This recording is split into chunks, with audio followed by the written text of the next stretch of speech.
Hello everyone, welcome to Famatics learning hub. मैं हूं स्निग्धा और आज हम करने वाले जनरल साइंस के कुछ प्रीवियस ईयर क्वेश्चंस जो आपको हेल्प करेंगे for your preparation in UP PGT या जीआईसी फिजिक्स के लिए। ये जो क्वेश्चंस हम आज के इस क्लास में करने वाले हैं टू बिल्ड द कॉन्सेप्ट जब आप सॉल्व करने जाओगे general science particularly for physics. So let us start with the video and let us see what the first question is. आप यहाँ पे पहला क्वेश्चन देख सकते हैं. Now the first question is the unit of power. तो आपको options दिए गए हैं, आपको बताना है इनमें से कौन सा ऑप्शन है यूनिट ऑफ पावर. तो पहले पावर क्या होता है ये जान लेते हैं. पावर होता है रेट ऑफ डूइंग वर्क. काम करने के रेट को कहा जाता है बेसिकली पावर, या ये हम कह सकते हैं it is basically the rate of transferring of your heat या इलेक्ट्रिक एनर्जी का ट्रांसफर होना, या कितना अमाउंट ऑफ एनर्जी जो है पर यूनिट टाइम में ट्रांसफर हुआ है या कन्वर्ट हुआ है. पावर का जो फॉर्मूला बनता है that is your power equals to basically your work divided by time. अब वर्क जो है ऑब्वियसली आप जो है मेजर करते हो इन जूल्स एंड टाइम का जो होता है that is in your seconds. तो पावर का अगर मैं देखूं तो यहां पे बेसिकली यूनिट आया है जूल्स पर सेकेंड. इसी जूल पर सेकेंड को कहा जाता है वॉट. तो यहां पे जो करेक्ट आंसर होगा unit of power is your watt. So option C basically is the correct option. Here power को हमेशा किलोवाट में भी रिप्रेजेंट कर सकते हैं. So this was the first question. Second, what is the unit. यहां पे आप देख सकते हो क्वेश्चन में क्या यूनिट है. अभी हमने वर्क की, जहां पे हमने देखा जूल होता है बेसिकली इसका फोर्स. जो कभी भी फोर्स जो ऑब्जेक्ट किसी भी ऑब्जेक्ट पे लगता है. मान लीजिए ये एक ऑब्जेक्ट है जिसके ऊपर फोर्स अप्लाई किया. ये ऑब्जेक्ट मान लीजिए किसी सरफेस पे रखा हुआ है. अब जब आप फोर्स अप्लाई करोगे उससे क्या होगा, इस ऑब्जेक्ट का जो स्टेट ऑफ चेंज हो चुका है वो चेंज हो चुका होगा. अगर ये रेस्ट पे है तो अब ये मूव करने लगेगा. मान लीजिए ऑब्जेक्ट जो है डिस्प्लेस होके यहां से यहां, पहले ये था पोजीशन ए पे, अब आ चुका है पोजीशन बी पे. तो ये जो डिस्प्लेसमेंट बेसिकली हुआ है इस ऑब्जेक्ट का, मान लीजिए डिस्प्लेसमेंट है यहां पे एस, तो वर्क जो होता है वो इसी फोर्स एंड डिस्प्लेसमेंट का एक कॉम्बिनेशन है.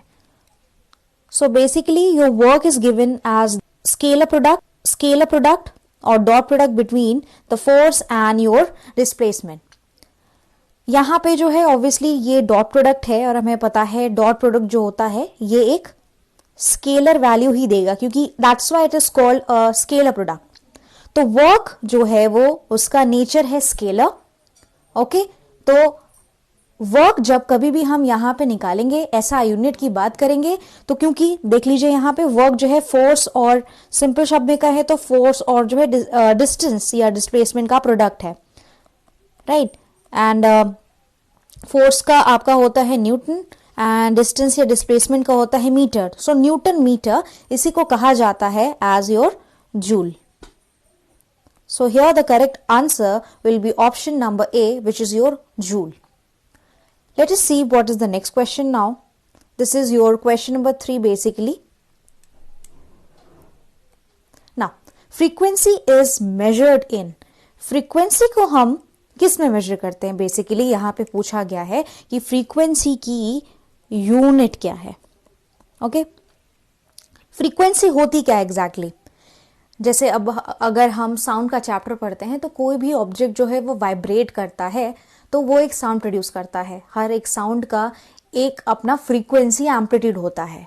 तो यहाँ पे अगर मैं ऑसिलेशंस या वाइब्रेशंस के टर्म में बात करूं तो फ्रीक्वेंसी बेसिकली होता है आपका नंबर ऑफ वाइब्रेशंस, या आप नंबर ऑफ साइकिल्स भी कह सकते हैं, पर सेकेंड, एक सेकेंड में कितने नंबर ऑफ साइकिल्स जो हैं या वाइब्रेशंस हुए हैं, इसी को फ्रीक्वेंसी बेसिकली कहा जाता है. सो आई डिनोट बाय स्मॉल एफ, और इसको न्यू से भी रिप्रेजेंट किया जाता है. This is a notation basically here. तो जब कभी भी हम फ्रीक्वेंसी को मेजर करते हैं एसआई सिस्टम में, तो ये बेसिकली है 1 साइकिल पर सेकेंड. ओके, यहाँ पे पर सेकेंड जो है, मान लीजिए कितना आपका हुआ है नंबर ऑफ वाइब्रेशंस, उसी को फ्रीक्वेंसी कहते हैं. तो यहाँ पे जो एसआई यूनिट है, फ्रीक्वेंसी को हम मेजर करते हैं हर्ट्ज में. So the correct option is your option number A. Hertz जो पढ़ा था वो आपके ये हेनरिच हर्ट्ज के नाम से दिया गया था. यहीं से जो है हर्ट्ज जो है यूनिट निकल के आई थी. So frequency is measured in hertz. So option is the correct one. Let us see the next question which is your question number 4 here. SI unit of electrical resistivity of a conductor. Conductor आप सबको मालूम है कि ऐसा है, कह सकते हैं कि मीडियम है जहां पे आपको फ्री इलेक्ट्रॉन्स मिलने वाले हैं कई सारे. तो अगर मैं बात करूं कंडक्टर की, जैसे मेटल्स आपके जो होते हैं वो अच्छे कंडक्टर्स होते हैं, they are the good conductors. Okay, on the other hand you again have insulators, so that's a different thing. तो यहाँ कंडक्टर का इन्होंने पूछा है इलेक्ट्रिकल रेजिस्टिविटी. अब ये इलेक्ट्रिकल रेजिस्टिविटी है क्या? इलेक्ट्रिकल रेजिस्टिविटी ये होती है आपकी एक इंट्रिंसिक, अंदर की प्रॉपर्टी, एक खासियत होती है किसी भी एक मटेरियल की, जो बेसिकली क्वांटिफाई करता है कि कितना स्ट्रॉन्ग एक मटेरियल ओपोज कर सकता है इलेक्ट्रॉन्स के फ्लो को या इलेक्ट्रिक करंट के फ्लो को. अगर आप यहां पे मान लीजिए कोई कंडक्टर लेते हैं तो इसमें फ्री इलेक्ट्रॉन्स मौजूद है. इन फ्री इलेक्ट्रॉन्स के मोशन से ही जो होता है आपका इलेक्ट्रिक करंट पैदा होती है. अब जब ये इलेक्ट्रॉन्स जो है मूव करते हैं, मान लीजिए इस डायरेक्शन में मूव कर रहे हैं, तो ऑब्वियसली मटेरियल जो है, ये जो कंडक्टर हमने यहां पे बनाया हुआ है, इस कंडक्टर की एक प्रॉपर्टी होती है जो कि एक इंट्रिंसिक प्रॉपर्टी है, जिसको कहते हैं हम बेसिकली रेजिस्टेंस. ये रेजिस्टेंस भी आप बुला सकते हो और हम कह सकते हैं इसको रेजिस्टिविटी भी. ओके, दोनों का काम जो है वो सेम ही है, बट थोड़ा सा जो है there is a difference in the formula.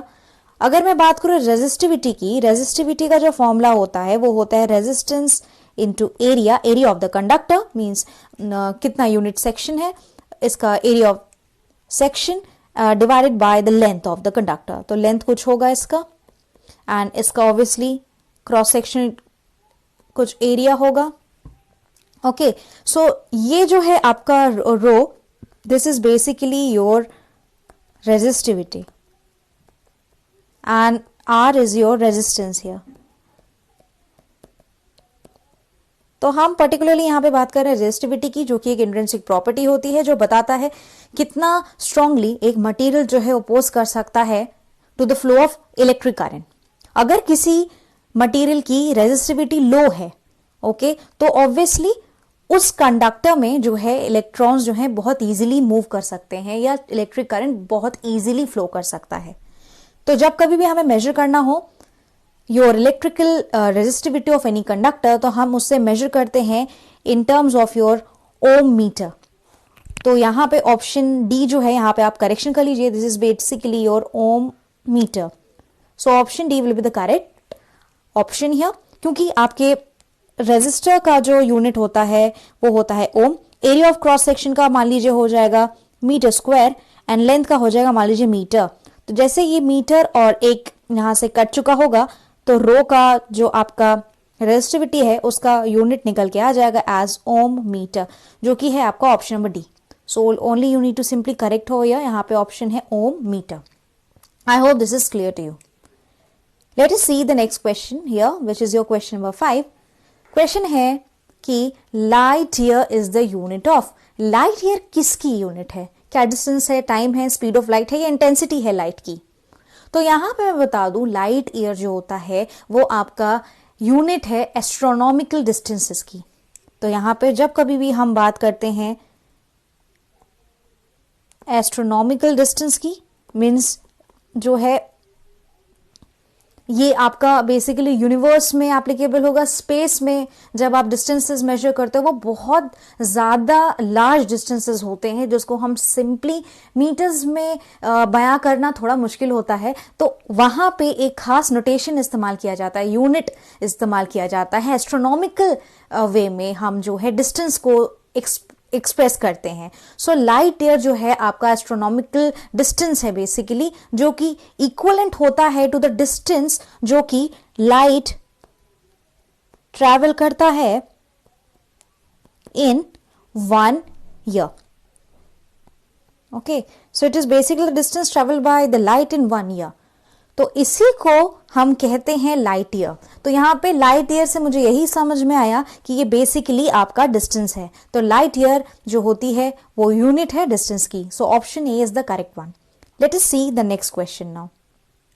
This is question number 6, जो कि अगेन लाइट ईयर पे है। तो जैसे कि मैंने अभी आपको बताया कि लाइट ईयर है क्या, तो ऑप्शंस अगर आप पढ़ोगे तो वहां पे आपको समझ में आएगा कि लाइट ईयर बेसिकली जो होता है वो है आपका distance travel by the light in 1 year. So this is basically the distance जो कि एक लाइट ट्रैवल करेगा 1 साल में। This is call your light year.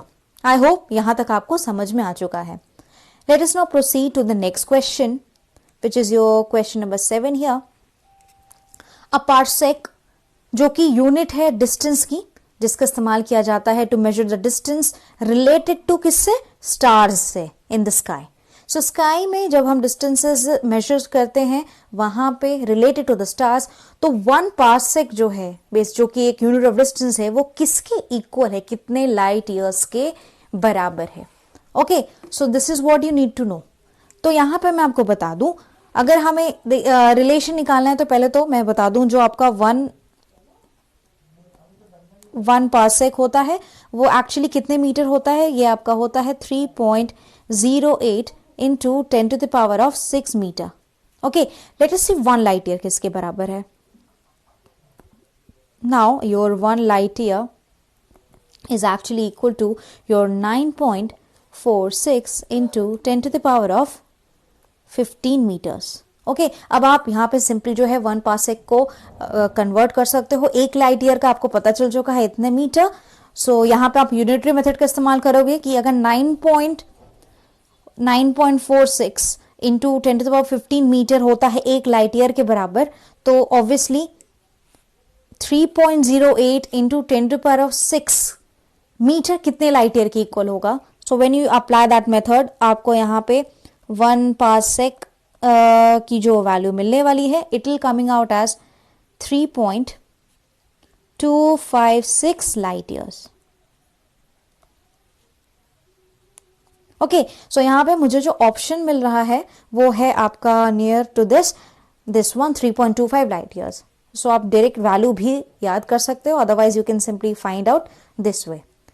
So this is what we have. Okay, so this is basically your question number 8 here. Let us see now. So question है, how can the height of a person, किस तरह से हम एक इंसान की height जो कि है 6 फीट टॉल, इंसान ये जो पर्सन है इसकी हाइट है 6 फीट टॉल, इसको हमें एक्चुअली कन्वर्ट करना है नैनोमीटर में।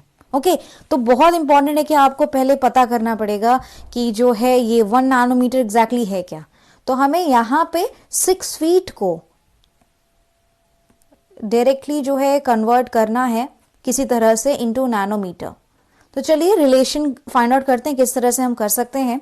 तो मैं आपको बता दूं जो एक नैनोमीटर होता है, okay, a very small length basically, तो ये इक्वल होता है 10 to the power of -9 metre के।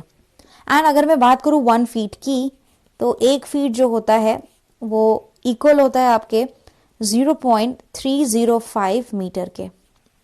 ओके, तो यहाँ पे अगर मुझे 1 फीट को नैनोमीटर में अगर आप कन्वर्ट करना हो, तो यहाँ पे again you simply need to make use of the unitary method that you can do. So what I will get, आपको यहाँ पे 1 फीट मिल चुकेगा, like when you will solve it you will get it as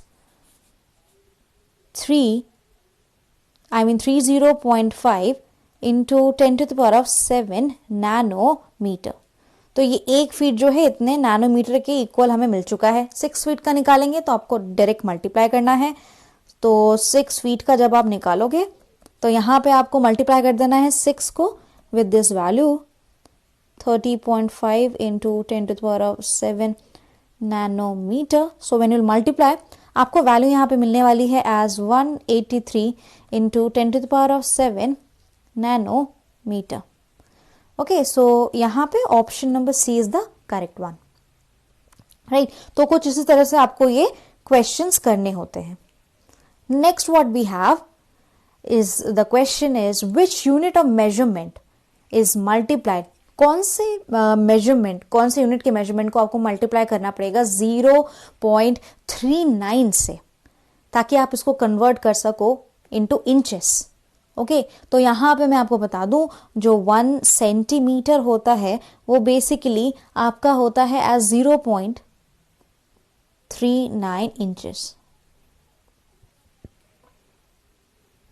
okay, 0.39 inch basically. तो हमें यहाँ पे multiply करना पड़ेगा ओके सेंटीमीटर को बेसिकली विद 0.39 इस वैल्यू से, ताकि हम इसको कन्वर्ट कर सके into inches. So this is the value that we have here. Option number B is the correct option here. So I hope आज का जो वीडियो था आपको डेफिनेटली एक्सप्लेनेशन अच्छी तरीके से समझ में आया होगा। इसी तरह से मेरे साथ जुड़े रहिए। अगर आपने अभी तक मेरे चैनल को सब्सक्राइब नहीं किया है तो जल्दी से कर दे। आप मेरा फेसबुक पेज भी विजिट कर सकते हो। Do go and like my Facebook page. You can also visit my Telegram channel जो कि है by the same name Famatics learning hub. So do like the video, share with the people around you and do subscribe. आप सबसे मैं मिलूंगी अब next class पे with some other questions. तब तक के लिए thank you so much everyone.